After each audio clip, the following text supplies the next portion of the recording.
Comment améliorer le développement de ta pâte à pain ou de ta pâte à pizza? Bonjour, je suis Grégory Brodkorn, expert auprès des professionnels de la pizza et des professionnels des métiers de bouche en général. Et je voulais te parler aujourd'hui de ma méthode ou d'une de mes méthodes pour améliorer ce qu'on appelle l'alvéolage, c'est-à-dire le développement de la pâte. Alors, j'ai fait une série de vidéos qui vont suivre dans cette chaîne YouTube où je parle évidemment d'une pâte faite à l'arrache, comme on dit, c'est-à-dire je n'ai pas de matériel, je n'ai pas de balance, je suis confiné chez moi, je n'ai pas de four et je n'ai pas d'ustensiles pour faire de la boulangerie. Du coup, avec les moyens du bord, je vais fabriquer une pâte à pain, une pâte à pizza, une pâte à telia, et avec un développement, tu vois, qui est somme toute tout à fait raisonnable. Alors, j'ai démarré cette chaîne YouTube il y a quelques années et je l'ai redémarré à nouveau avec toute une série de vidéos il y a quelques mois. L'une de ces premières vidéos concernait une première astuce concernant l'alvéolage. Tu vas la retrouver facilement où je te parle de la fermentation à température ambiante. Aujourd'hui, j'avais envie d'aborder avec toi une seconde de mes astuces qui concerne l'hydratation. Alors, en quoi l'hydratation est intéressante pour faire augmenter l'alvéolage de ta pâte? C'est que ce qui fait lever ta pâte, c'est l'élasticité et la ténacité de la farine que tu utilises. Cette élasticité et cette ténacité, elle est liée à une protéine complexe qu'on appelle le gluten. Et le gluten est constitué de deux protéines que sont la gliadine et la gluténine. La gliadine est responsable de l'élasticité, la gluténine est responsable de la ténacité de ta pâte. Augmenter le gluten n'est pas forcément la solution pour augmenter le développement de ta pâte. Ce qui est intéressant, c'est plutôt de travailler sur la longueur de cette protéine. Pour travailler sur la longueur, on va ajouter une molécule entre ces deux protéines, et cette molécule, c'est la molécule d'eau.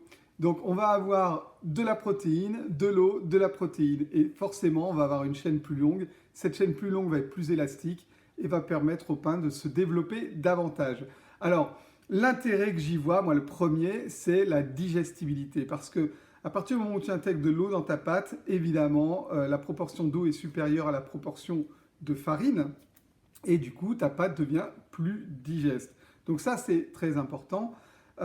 Évidemment, on va gagner de l'alvéolage. Alors, en fonction de la variété des blés qui vont constituer ta farine, tu vas avoir plus ou moins de molécules de gluten. Ça, c'est une certitude. En fonction de leur variété, en fonction de la saison et en fonction du mode d'exploitation du blé.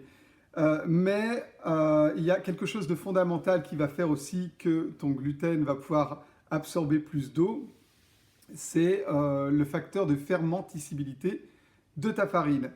Alors, quand ta farine est biologique, évidemment, on en parle beaucoup sur cette chaîne, elle est plus fermenticible.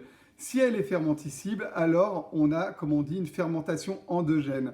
C'est que la fermentation endogène vient de la farine. C'est elle qui va altérer le plus les gluten. C'est pour ça que beaucoup de professionnels ont du mal à travailler avec des farines biologiques, parce que ce sont des farines qui, au niveau du gluten, sont plus compliquées, plus complexes à travailler. Maintenant, la facilité, c'est d'utiliser une farine classique. Le problème, c'est les phytosanitaires qui sont toxiques. Alors, quand tu utilises une farine classique avec un fort taux de gluten, le problème, il se pose beaucoup moins parce que non seulement tu vas pouvoir apporter de l'hydratation qui va développer les chaînes de gluten, mais en plus, le gluten va être beaucoup moins altéré par la fermentation endogène et la fermentation exogène, c'est celle que tu vas produire par ton levain ou par tes levures, va pouvoir, tout en gardant le réseau glutéinique intact, pouvoir produire plus de gaz enfermés qui va faire développer beaucoup plus ton empattement. Alors ça, c'est pour une farine qui est conventionnelle. Mais comme je te le disais, le problème de ces farines conventionnelles qui ne sont pas biologiques, c'est qu'elles sont toxiques. Du coup, le mieux, c'est quand même de travailler avec une farine bio. À toi de trouver le bon compromis entre la fermenticibilité et le taux d'hydratation que tu vas pouvoir atteindre avec ta farine. Le taux d'hydratation, évidemment, il va aussi être lié à la taille de ta particule de farine, ce que l'on va appeler le taux de cendre ou le type. Plus tu vas monter en type, plus tu pourras monter en hydratation.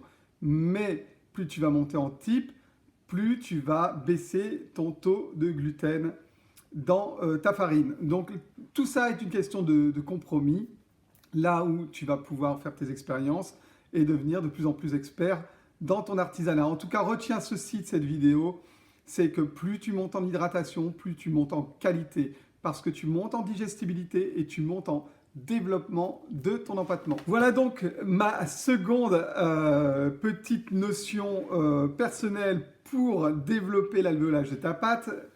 On est confiné évidemment comme tout un chacun en cette période particulière. J'ai préparé une série de vidéos, j'espère qu'elles t'intéresseront, autour de la fabrication de la pizza napolitaine au levain naturel sur farine biologique, à la maison, en confinement, comme monsieur et madame tout le monde, comme un particulier pourrait le faire, avec un four domestique et sans matériel particulier. Donc c'est ce que j'appelle la pâte à l'arrache. J'ai 3 recettes que je partagerai avec toi ces prochains temps. J'ai la recette de la pizza classique à la napolitaine, j'ai la recette du pain et la recette de la teglia ou la pizza, la focaccia, la romana, al metro ou à la part. Voilà, donc on va partager tout ça ensemble très prochainement. Si tu souhaites me poser des questions, eh ben, tu as les commentaires comme d'habitude. Tu peux mettre un pouce en l'air parce que tu as envie de m'encourager et que ça me fait plaisir. Et tu peux aussi partager cette vidéo si tu penses qu'elle peut intéresser des amis à toi. Voilà, j'espère que tu te portes bien. Pense à toi, c'est vraiment ce qui est le plus important. Prends soin de toi. Et moi, je te fais des bécos. On se voit très vite. À ciao.